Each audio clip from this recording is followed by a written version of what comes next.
Welcome to the OT. I am Elise Jesse, and you already know we've got some interesting topics that we need to touch on. And the first being that the Cincinnati Bengals simply are not good against elite pass rushers. I think we've seen a big enough sample size so far in 2022 to know that. We can start with week 1, where the Cincinnati Bengals were tasked with handling TJ Watt in the Pittsburgh Steelers defense. They did not handle that well, in fact. Joe Burrow sacked 7 times. He was hit 11 times. Did their pass game ever get going? Yeah, sure. If you consider 4 interceptions and 4.6 yards per play going, then sure, you live in La La Land. Let's go into week 2 against the Dallas Cowboys, where the Cincinnati Bengals were charged with handling Micah Parsons. Again, yeah, that didn't go well. He's an absolute game changer. He had 2 sacks himself. They had 6, 9 quarterback hits. Now, they were a little bit better in their offensive efficiency there. They averaged 5.7 yards per play, but still, I mean, they're just not handling these elite pass rushers well at all. And I know that you remember this game from Monday night. It was just a few days ago. I know it's still fresh in your mind like it is in my mind. Myles Garrett talked so much shit leading up to this game. I don't know if I'm actually allowed to say that, but I'm going to anyways because I don't even know how else to describe that. Myles Garrett he had a dummy of Joe Burrow hanging over his house, and he was pretending like it was a scene from Stranger Things on Halloween. He showed up in his Halloween mask from Stranger Things. I don't know the name of that guy, but I did watch the show, so I know exactly what he was talking about when he was doing that. And he backed his shit talking up fully. He wrecked the game for the Cincinnati Bengals. It did not go well for them on Monday night. They were embarrassed, I would say. Joe Burrow sacked 5 times. He was hit 7 times. And granted, those numbers are a little bit better than the previous 2 games I mentioned when they were going against top pass rushers, but it's nothing to be excited about. Nothing at all. And I know that Ted Karras was asked, I believe it was our own James Rapine, who asked him how he felt about the season so far. And, Ted Karras used the words disappointing, average. He was saying they played good enough to be 4-4, but they haven't done anything spectacular. And when you are going into a game with the Cleveland Browns, who, yes, their record is 2-5 at the time, their record did not reflect the talent that they have, and that's without Deshaun Watson. They were close in every single game that they lost, except for 1, I believe. And the Cincinnati Bengals, it was like they underestimated the Cleveland Browns, or like they weren't prepared. It just didn't seem like the Cincinnati Bengals that we would be accustomed to seeing with that sense of urgency. I know James touched on that earlier this week, and you know what? I know I know Jamar Chase was out with the hip injury, and he was not able to play on Monday Night Football against the Cleveland Browns. But I'm sorry, I do not buy the hot take that's floating around right now that the Cincinnati Bengals offense as a unit is trash without Jamar Chase. Now, Jamar Chase, I'm not going to deny this. He is a generational talent, and his ability after the catch is what makes him one of those special players on the field. And it opens up your run game. Defenses play the Cincinnati Bengals differently with Jamar Chase in the game than they do without him in that game. That was obvious on Monday. And if you think that every single defensive coordinator that is, especially the Panthers, that is facing the Cincinnati Bengals for the rest of the season didn't pay attention to what the Cleveland Browns did in week 8, you're crazy. They're all going to try to mimic that. And they took away the run game for the Cincinnati Bengals, and the Cleveland Browns are not great at stopping the run. I mean, the biggest knock on the Cleveland Browns going into that game was how terrible their defense has been all season long. And yet they managed to absolutely obliterate the Cincinnati Bengals on a national stage. The Bengals are now in a position where they are 0-3 in the AFC North. That is an ugly, ugly spot to be. Yes, they have Cleveland again December 11th, 6 weeks from now, and Joe Burrow is still looking for his first win of his career against the Browns. He has some demons to exercise there, I think, for sure. The Cincinnati Bengals offensive line has got to get better at picking up blitz packages. I mean, I know that a lot of flack went to Jonah Williams. He got his butt whooped on Monday night. There's no denying that. But I will remind you this. I am going to cut him a little bit of slack here. And the reason being is because we all watched him go down against Baltimore. He had that dislocated knee. He comes back into the game, you guys. This dude is tough as nails. Let's remember that Jets rookie Max Mitchell was carted off the field with the same injury in early October. Okay. And then he was placed on IR. We can go back to 2020, the Jets again. And it was Mekhi Becton who went down week 1 with, he also had an MCL sprain and he had the dislocated knee, but he also missed more than a month of playing time. The Cincinnati Bengals offensive tackle, Jonah Williams, came back into the game. He only missed a few snaps. That tells me that this dude is willing to do whatever it takes to try to help out his team. He knows that his presence in this game, in these games, is vital. And he's getting beat. And until he is fully healthy, I would expect him to get beat a little bit more, especially if you're facing a guy like Myles Garrett, who typically embarrasses fully healthy offensive tackles that he goes against. Now, we talk a lot about the offensive line. That's been a hot topic for a long time. We can go back to 2021, where Joe Burrow was sacked 70 times through the playoffs included, 7 times alone in the Super Bowl. So what does the front office do? What do their scouts do? They go out and they find more talent for the offensive line. They switch out every starter on the offensive line outside of Jonah Williams. So they bring in Alex Kappa. They bring in La'el Collins. They bring in Teddy Karras. Volson beats Jackson Carman for the job, and he's making $823,000 less than him. Still beats him out. He's playing. I think Volson's playing decent. Total for these 4 guys right now, the cap hit, is $17.2 million. The Cincinnati Bengals front office went out and did spend money looking to improve the offensive line. They are currently spending almost 15% of their cap on offensive linemen. Now that includes Prince and Adeniji and Smith as well. But total, it's over $31 million invested into players on the offensive line. So if you're going out and you're finding talent and you're signing guys with these types of contracts, I would say it revolves more around scheme. You have to call that into question. I think you have to drizzle coaching into the bowl of blame as well. I don't think it's simply on the Cincinnati Bengals offensive linemen not being used to each other, because they played in enough games together. It's week 9.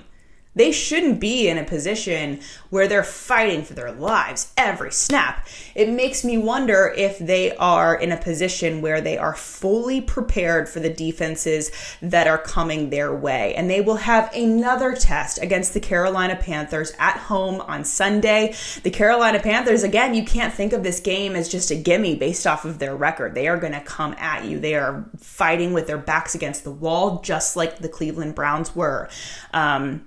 And I know I've ranted for quite a long time. That's not my usual style. And I am going to bring in a guest because I think that he has a very great perspective. When I was a local anchor reporter in Cincinnati on television, we had a half-hour sports show, and I would bring him on. And he works for PFF. He has for a very long time, and he brings in that analytical type of perspective to things. And Mike Renner is joining me for tonight's show, and I think he brings a great perspective. I think he has a lot of great points, and I asked him what his takeaway from Monday night's game was, and this was his answer. I think I have 2 big takeaways. One, it's that, the Cleveland Browns are still a good football team. I think the thing that got lost in their record. They're 2-5 but this was a team that's lost a lot of close games, is still supremely talented at a number of different positions and positions that obviously impacted the game yesterday, Nick Chubb and Myles Garrett and Amari Cooper. And two, the other big takeaway, obviously on the Bengals side of this, is like Jamar Chase is a big loss and not something that they can just comb over and scheme around, because basically like the plays he brought to the table were scheme agnostic. They didn't matter. They were go balls, the vertical routes that you either can win if you're talented enough to do it, or you can't win. And they don't have another guy in that roster that wins the way he does, or can even come close to winning those routes the way he does.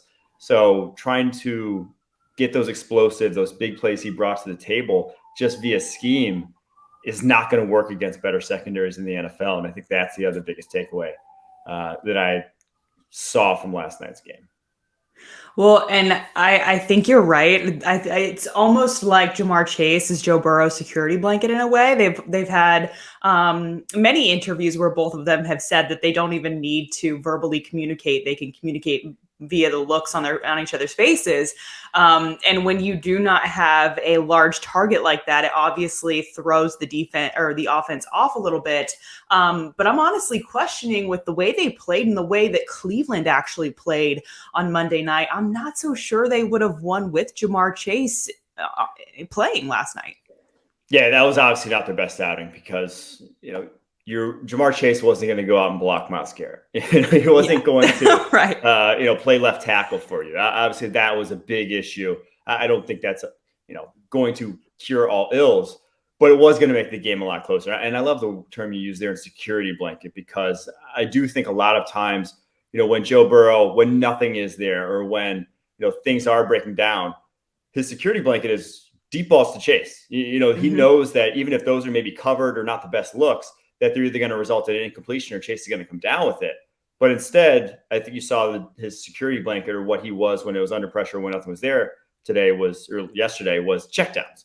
Yeah, Chase is a factor, though I don't know if they would have been able to contain Myles Garrett. I mean, I know that Jonah Williams is playing with that dislocated kneecap, but he took a lot of heat on Monday night for his inability to protect Joe Burrow. I mean, the Cleveland Browns defensive line was in Joe Burrow's lap all night. He was sacked 5 times.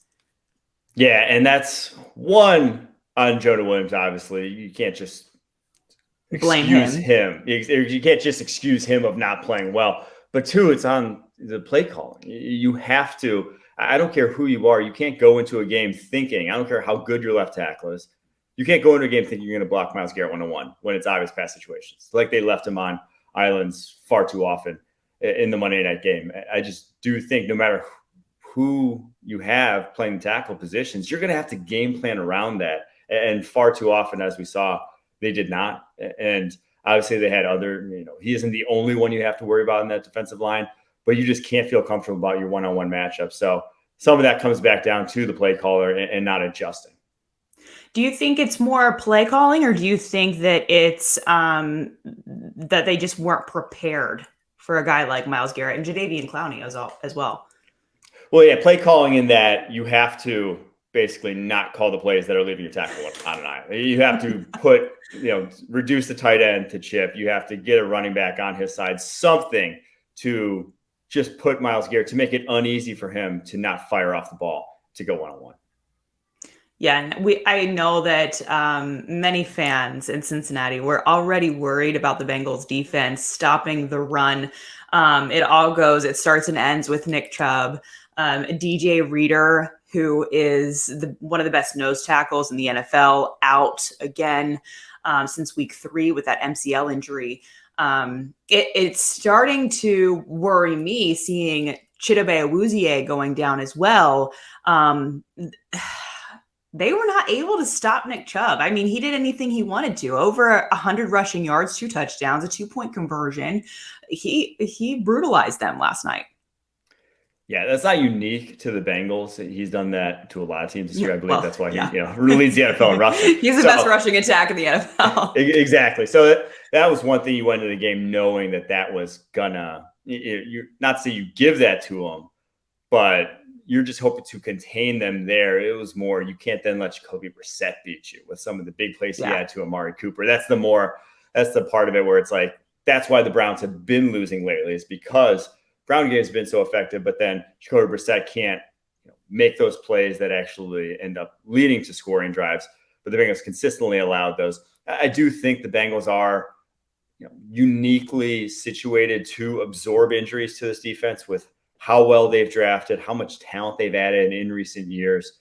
But I do still think that there's no replacing guys like DJ Reader, guys like Cheeto Biawuzie. That's your best, that's your best defensive tackle. That's your best cornerback. Those are guys that just, even if you do have good backups instead, they're not going to play up to that stuff. So every sort of hit that you take is going to take your defense down just a little bit of a notch. And I think we just saw it be a little too much for them down the stretch of the second half there. I'll be honest. I was happy to see that Joe Burrow did not come away with an injury, because they're already down their top wide receiver. They're down their top nose tackle. They're down their top cornerback. The last thing they needed was for Joe Burrow to get injured again. He does come away healthy, but it seems like they are having more issues adjusting to injuries than we would expect. But I also have to note that it's their best players on their team. Best players going down. That's a pretty big issue for any team to deal with, I would think. Yeah, we're just talking about how the Browns, how their best players impacted this game so much in Myles Garrett. And if Myles Garrett's not in that game, how much different it is. If Amari Cooper's not in that game, how much different it is. Well, for the Bengals, your Amari Cooper wasn't in that game. You don't have that guy who's making that game-changing play. And not only that, it's this Bengals wide receiving core was so dangerously thin heading into the season. It was like, oh yeah, the big three. Well, who's four? People don't even know who four is. People hadn't heard of four until August. So that's probably the biggest worry about the Bengals going forward. It's not just that you're losing your best player in that receiving core. It's that your player stepping up for him is a guy you don't even want to be throwing the ball to. Joe Burrow is now 0-4 against the Browns. He certainly has some demons to exercise against them. Do you think that he will be able to achieve earning a win? I know their next game is not until December. That's 6 weeks away. You'd hope that they get some of their guys back, but you could also sustain a lot of injuries during that time. I'm not so sure about the December 11th game, even though, yes, I know I'm looking ahead. Well, and also Deshaun Watson's going to be back in that game. I believe. He will. So hopefully you have Jamar Chase back by then. I do think this is still, it's not a team that has to win with an explosive offense. They can win games on the defense side of the ball. Obviously yesterday, notwithstanding, but like there are at times over the course of the last, year and a half that the offense has kind of gone in the tank, and they've still been able to pull it out. So I don't think it's all doom and gloom if the offense doesn't necessarily look like it did last week against the Falcons every single week from here on out. But I do think once Jamar Chase is back, obviously the timeline of that next Browns game puts him firmly, his injury timeline puts him firmly on kind of the TBD on if he will be available then. But I do still think this is a better team than the Cleveland Browns when they are at full strength. Yes, I would expect them to be a little bit better when they're at full strength than we saw on Monday night. And the national narrative right now is that the Cincinnati Bengals have an identity issue. Do you think that? Do you agree with that? Or do you think it all their problems have to do mainly with play calling and injuries? I do think to some degree that Zach Taylor still wants to be this under center run game that he came over from Los Angeles with, this outside zone. Like, he still wants there to be a ground heavy attack when this is one of the worst run games in the NFL. And that's always going to be difficult to deal with. You're always going to be inconsistent offensively. What you don't have with the Browns have, when you don't have a talented offensive line and blocking for a good running back that can, guarantee you basically effectiveness in that regard. And, 100 yards a game, week in and week out, like the Browns do, you're just going to make life difficult in the quarterback. He's going to have to rescue you from so many more plays. And when that's the case, you're just going to be inconsistent. And I think we've seen that from the Bengals this season. So the identity, to go back to that, it's going to have to revolve around the play of this offensive line. It's going to have to get better up front to be able to achieve that identity. And until they live up to basically all the money invested there and all the draft capital they've invested there, you're just going to see this offense that one week can look amazing, and the next week can be like, what is this? This looks completely different. They did switch out. I mean, Joe Burrow was sacked 70 times last year, including the playoffs, 7 times in the Super Bowl. They switched out 4 guys on the offensive line. But it seemed like the last 2 weeks before Monday Night Football, last 2 weeks, the offensive line seemed like they were playing a little bit more with an edge. And then last night, it really looked like they took a step back, in my opinion. What was your view of that? Yeah, I think so. And again, some of that's just talent. You ran into a buzzsaw in some of the guys that the Browns are throwing at you up front. But some of that's also just, we just talked about how you don't want to be thrown to the guy who's replacing Jamar Chase. You really only have Tyler Boyd, T. Higgins, Hayden Hurst as receivers in this that are talented receivers. And I'd even throw, Chris Evans in that, the backup running back who obviously saw catch a go ball himself yesterday. Like those are probably the only guys you want. When you don't even want to have that third, fourth option in the receiving core out there, put those guys helping out up front in terms of blocking, max protection, do a lot more in terms of just give Joe Burrow the time, trust him if he has that time to find a guy who's going to be open. Don't try to get 5 out in a route. Try to just maximize those 2 to 3 guys that you have that you do trust, because I think that's the biggest thing is that, Burrow's not going to be throwing to anyone not named Tyler Boyd and T. Higgins too much with Jamar Chase out. It's just not going to happen. I don't care if those guys are even open. He's not really going to be trusting them to look their way. So why even get them out in a route when, having your offensive line go 5-on-5 or, having no help in pass protection is going to get you killed. So I think that's what's going to have to change with Jamar Chase is just you're going to have to put those resources to pass protection up front. Yeah, I would certainly agree with you. And they have a short week this week before they have the Carolina Panthers in their home on Sunday.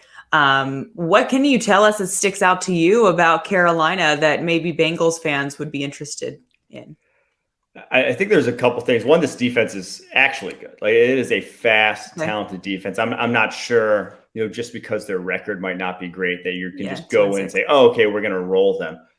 They've been playing teams tight of late, and with PJ Walker at quarterback, the former XFL star, who is a heck of an athlete with a cannon for an arm, has given them some life offensively. Now, not a lot of life. They're still one of the worst offenses in the NFL. Your defense should be a get-right game for them for sure, but I definitely would not take them too lightly. I obviously saw the Bucs taking them a little lightly a couple weeks ago and got trounced by this Carolina Panthers team. So I think that's the biggest thing is just you got to play your game, got to sort of improve schematically. You want to see those improvements schematically to help that offensive line to do things differently offensively than what you were doing with Jamar Chase and hopefully have some success in that side of the ball. And Mike, last question for you. In your view, how important is their Week 9 game with the Carolina Panthers on Sunday? I think it's massive, right? Because you lose to this team, massive for that reason. Like if you lose, it's not going to, these whatever stretch you're playing without Jamar Chase, I don't foresee it getting better. If you're losing to a team like the Carolina Panthers, you are not competing for the AFC North. You are just trying to hold your head above water to even get into playoffs. And if you lose to a team like Carolina Panthers, I would bet money, if I were a betting man, I would bet money on them not making the playoffs at that point. So it is huge from that perspective. Obviously, it's a team that's talented enough to beat anyone in the NFL, as we saw last year, as we've seen at times this year. But that's when you're at full strength. And unfortunately, you're not at full strength. Injuries are a fact of life in the NFL. And if you can't overcome them, this isn't going to be a playoff team. And I know it's the last question, but I have one more that I was thinking of with you. The Cincinnati Bengals, they have their moments where they shine, have their moments where they're cringy. But they're 0-3 in the AFC North. How much harder are they making it on themselves by not winning a single game within their division? Yeah, that's, it's always difficult to have to scrape by, we're talking about Super Bowl aspirations, to scrape by on the road consistently. Obviously, having the one home playoff game last year was massive because it was a tight one. Came down to the end against the Raiders, and then they ended up eking that one by.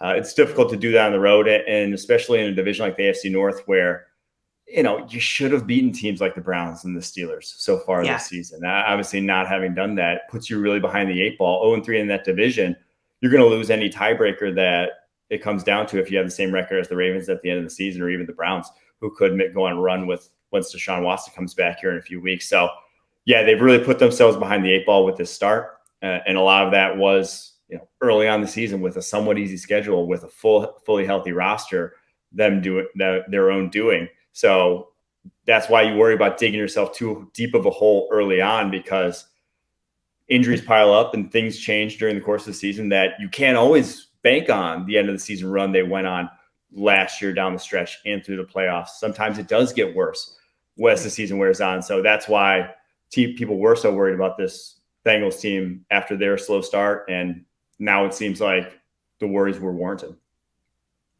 Yeah, and unfortunately, those worries were warranted, and they've certainly got to step it up a notch. I think every single player has to elevate their game, especially with Jamar Chase out and just the injuries that they have had to endure through the first 8 weeks.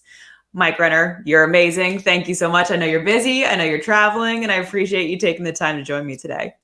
No, happy to do it anytime, Elise. Mike Renner, always a fantastic listen. And if you want to follow him on Twitter, he has some great articles that he puts out as well. It's PFF_Mike. You can follow him there. He has some great takes. I know he's a draft analyst, but he certainly brings that numbers, that analytical perspective that some of us like to listen to. And we'll touch on a few other things before I let you go, because Chris Evans, there's been a lot of talk about Chris Evans being utilized a bit more. I don't think that they are paying enough attention to the run game. It's kind of hard to think that they would pay a ton of attention to the run game when you have Joe Burrow. But now that Jamar Chase is out, you've got to find other ways to win and get Joe Mixon involved, maybe get Chris Evans involved. Although this week, Zach Taylor was asked about Chris Evans and his utilization, and, Zach Taylor gave a pretty bland answer and said that he has his role, which, of course, James, I believe, touched on it as well. That says to us that he is not at the top of the priority list as far as their game plan is concerned. Another thing that we've got to touch on is injuries. This team is riddled with injuries at this point. Jamar Chase, DJ Reader, again, not playing against the Carolina Panthers. Zach Taylor saying this week that they would reassess how he was doing during the bye, and maybe he could come back in week 11 to play, and that would be fantastic news. DJ Reader is a major part of the Cincinnati Bengals' ability on defense to stop the run. And they're going to need him down the stretch against teams like the Titans and Kansas City. That's a must for them. I think the biggest blow to the Cincinnati Bengals right now is Chidobe Awuzie going down with that season-ending knee injury for him. Their top corner, their shutdown corner, he is out. It doesn't get. I'm gonna stop myself. It does get much worse than the 3 injuries that I just named. Luckily for the Cincinnati Bengals, their franchise quarterback is up and kicking. He's still playing. That's a good thing, right? Although he's been sacked 29 times this year, that's a problem. That's a problem that needs to be fixed, and it needs to be fixed immediately. And we have been saying that needs to be fixed for a number of years. Honestly, in my opinion, I feel like we have been talking about the Cincinnati Bengals offensive line since, when was it? 2016, 2017, when they let Andrew Whitworth and Kevin Zeitler go. And then Zach Taylor's first year, Clint Bowling has to retire. Have they recovered from that fully? I'm not so sure. I don't think so, because I think that offensive line that was put together at that point was elite, and we are not seeing elite play from the offensive line. Teddy Karras was certainly bold and honest when he answered the question about their play, and he, I already talked about this, but he again mentioned that they are not playing their best football right now. It's week 9. They have got to get their act together if they want to be playing late into January and into February. And it with the talent that they have on this team, on this roster, it seems like it would be devastating for a team with this caliber of talent to miss the playoffs. I can't imagine a world where a team with Joe Burrow, Joe Mixon, T. Higgins, Tyler Boyd, Jamar Chase, DJ Reader go down. Unacceptable. That's it for this week's OT, and I'm stopping it here because one of my lights just died. I will see you next week. Hit the subscribe button, ring the bell. I will see you right here next week on the OT.